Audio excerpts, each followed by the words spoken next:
Hi, this is Avid Bansal. I'm an author and a life coach in conscious living. I have made myself available here with just one simple intention to spread the right awareness about the phenomena of life, what people call as manifestation. And here's my assurance to you whatever I share in these summaries of the book, it will be completely faithful to the original intention of Neville, free from distortion and brought to you in the spirit of depth and clarity. Out of this world. Neville Goddard's this particular book, Out of This World, was first time published in 1949, at the time when the world was actually still recovering from the shadows of the war and searching for a very deeper meaning behind the life itself. Unlike conventional teachings that places power outside of a man, Neville points us inward to the imagination itself as the creator center of life. This book is not a collection, no. It's not a collection of theories, but a very practical manual for shaping our own reality within. With clarity and boldness, Neville reveals that the future is not something which is fixed. I may be waiting. No, it is very fluid and it bends to the state of consciousness we dare to occupy. Each chapter peels back the veil between seen and the unseen, showing us that there is truly no one to change but self. And that by living from the end, we can step into the world of our own fulfilled desires. Chapter 1 Thinking Fourth Dimensionally. In Chapter 1, Neville takes us straight into the very radical truth. Our future is not fixed, it is flexible. It bends according to how we see ourselves and what we assume to be true about ourselves. He begins with something many of us here have experienced, something we see or maybe sense events before they even happen, maybe in a dream, a sudden knowing, maybe or a vision. If that's possible, Neville says, then most of our life must exist. It already exists in another dimension, or maybe a kind of a blueprint before it plays out here in this three-dimensional world. This means that every event already exists just out of this world before it shows up here. But here's the good news. We can alter this blueprint. And when we do, a new sequence of events unfolds that matches the change that we have made. And Neville explains that the cornerstone of our entire life is the concept of self, the way we see and assume ourselves to be. Everything we do, everything we experience springs from that inner concept. If you change the concept of self, the future automatically shifts. He emphasizes the hidden power of assumption. What seems like a small assumption, that is, I am unlucky, I always succeed, people like me, or nothing ever works out, creates massive ripple effects. Our assumptions shapes our reality. Now Neville in this chapter introduces two ways of looking at the world. The very first, the natural focus, where reality is only what our senses shows us, the present moment. And the second one is the spiritual focus, where imagination, desires and inner vision opens us to the unseen. The natural mind calls the imagination foolish. It is foolish thing. But the spiritual mind sees imagination as the creative power of God within us. To think four-dimensionally means training yourself to look beyond appearances and sense the reality of what you desire as if it is already existing. So how do we do this? In this chapter, Neville gives us a very simple but profound technique. First step, define your desire clearly. Know exactly what you want. Second step, construct a scene that would follow once your desire is fulfilled. For example, a friend is congratulating you, maybe for a promotion that you require. Step 3, enter a state akin to sleep. Relax your body until you're drowsy but still aware. Step 4, in imagination, live inside that scene. Feel it real, hear the voices, touch the handshakes, feel the emotions. Do it as if it is something happening now. Neville warns. He warns all the time. Don't see yourself from the distance like you're watching a movie. No. Instead, step into the scene. Feel it as real in the present moment. And this is the key difference between success and failure. You must experience it, not just look at it. And drowsiness helps because it softens the conscious mind and makes imagination vivid. You can even repeat a short phrase like thank you over and over again as though thanking God for already receiving your own desires. Neville explains that all of our three-dimensional experiences are simply cross-section or maybe a small part of the four-dimensional self. The larger self, the fourth-dimensional self, already holds every moment of our life, the past, the present, the future. But by entering the imagination, we step into the larger self.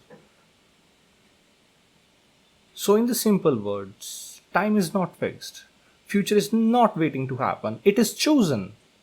By assuming the feeling of the wish fulfilled, you select the future that you want, and the fourth dimensional self rearranges the event in your three-dimensional world to make it real. And to close this chapter, Neville reminds us, we don't need to understand the infinity complexity of the universe. What matters is this: learn to use imagination to shift your future. Focus on your own desire. Assume it is already fulfilled and let that inner conviction carve out the path ahead for your own future and for your own desires.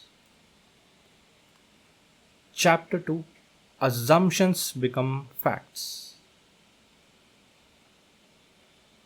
Neville begins by pointing out why most people believe only in the outer world. It is because they have never learned to focus the inner power deeply enough to break through its surface. But the truth is, the so-called external world is only a thin crust. Beyond it lies the creative cause, the consciousness itself. And to reach it, you don't need to struggle or effort. You simply shift your attention away from the appearances and the focuses on the invisible state that you desire. If you can sustain that attention until it feels real, until it carries the feeling of reality, then you have given the right to become a fact about your own desires. Neville even suggests a very simple aid, a very simple fix. That is, fix your gaze softly into the depth of a plain object, a wall, a carpet maybe, something without distraction, and then project onto that particular surface, the carpet or the wall, the scene that you want to see and you hear, and hold it until your whole attention is absorbed in that imagined state. And when you come out of this particular meditation, the physical world will rush back and your senses will say, that's just imagination. But here's the key. If you remain faithful and if you persist in treating imagination as reality, the outer world must, in time, soon enough, reshape itself to mirror your own assumption. Now Neville tells us, define your ideal. Assume the feeling of already being it. And then live from that state. Your senses may deny it now, but if you persist, it will become the fact. And one way to test it if your assumption has taken root is very simple. Look how you now see others from the new assumed state. When you change the concept of yourself, your perception of people changes automatically. In your inner dialogues, in your own imagination, they will now respond to you as if you are the new state holder, as what you already desire to be. So how would you respond to the people, to the 3D world, is the ultimate litmus test whether your assumption has taken place or not.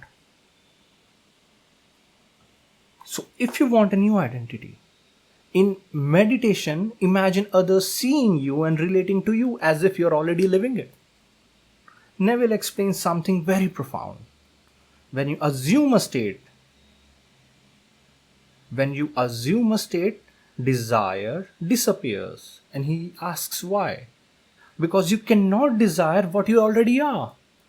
Desire is not about chasing something far away. No, it is simply recognizing that you are already in the possession in your own imagination. And this is why he says, believing and being are one. The moment you believe yourself to be something, you are it in your own consciousness, and the consciousness is the only reality. And Neville says that many people wonder, if life is predetermined, how can we change it? Neville gives a very beautiful metaphor. He says, imagine this book page, you are reading it right now. Each word is like a single life experience. Normally, you would move through the words one by one, left to right, as in life, where we live moments one after one, after a particular sequence. But if you look at the page as whole, you could rearrange the words to tell completely a different story. And that's what exactly the imagination does. It rearranges the order of our own experiences and fuses impressions together. And that's why dreams often combine events from the past and the future into some new blend of strangeness. A dream is simply uncontrolled fourth dimensional thinking. But when you learn to control your attention in imagination, what Neville calls the awakening dream, you consciously rearrange your own experience into the pattern you desire. Then in time, those imaginal experiences will harden into physical fact.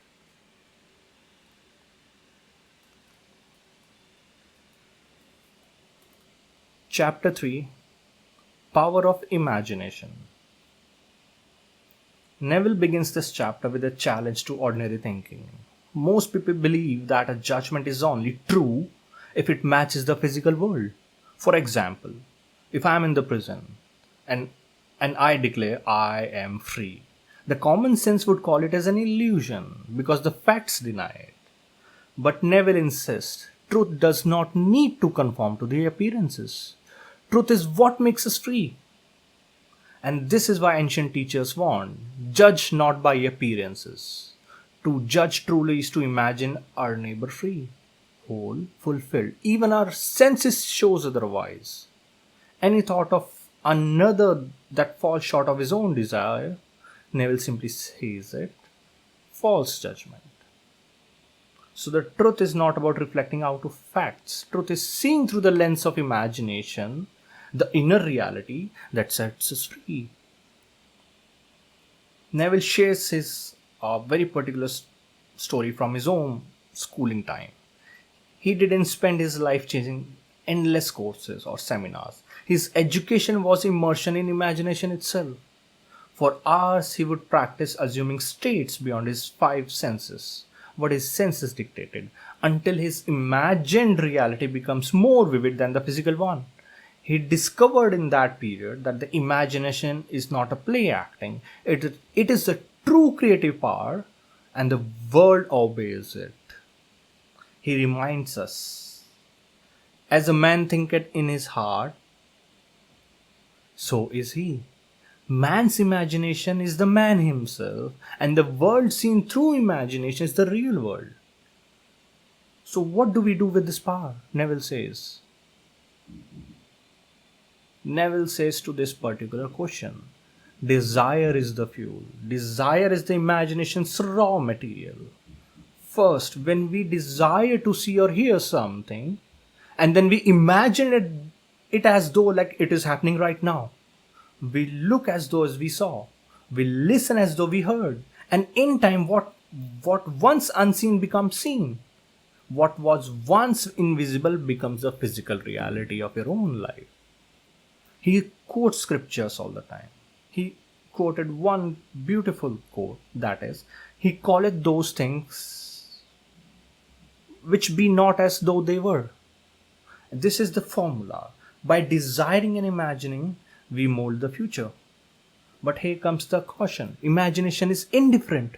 It creates just as swiftly when directed towards evil as when it's directed towards good. And that is why Neville always warns. Fill imagination with only thing which is lovely, only what is of a good report.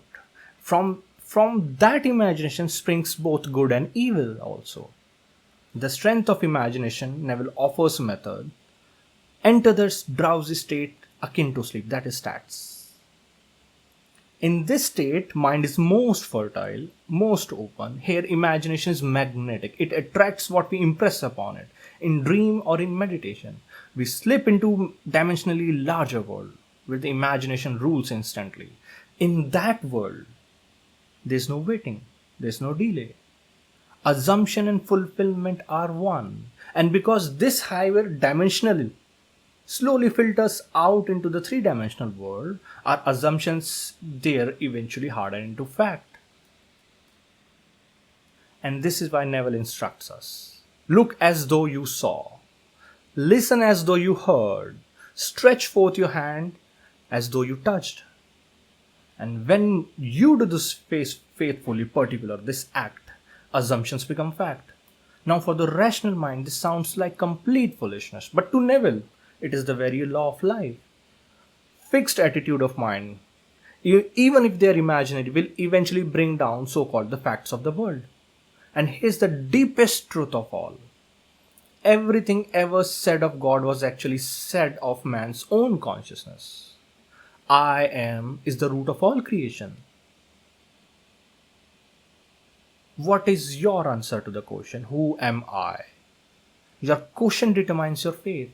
If you say, I am weak, you live weakness. But scripture says, let the weak says, I am strong.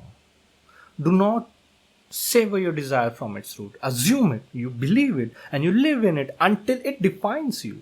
For consciousness is the only vine, and all things grows out of it. Neville reminds us of Jesus' word. I am the resurrection and the life, meaning it is your own I amness that resurrects the dead states within you. So in closing of this chapter, Neville calls us back to the power of imagination, the one and only power. The world may laugh and call it illusion, but those who practice it, it is the life itself. He ends this particular chapter with the same verse that he began with. Ye shall know the truth, and the truth shall make you free. Chapter 4, the last chapter, no one to change but self. Neville begins this chapter 4, with the words of scripture. And the words are, and for their sakes I sanctify myself, that they also might be sanctified throughout the truth. This chapter is the heart of Neville's message. Transformation begins and ends with the self itself. There's no one else to change, no outer world to wrestle with.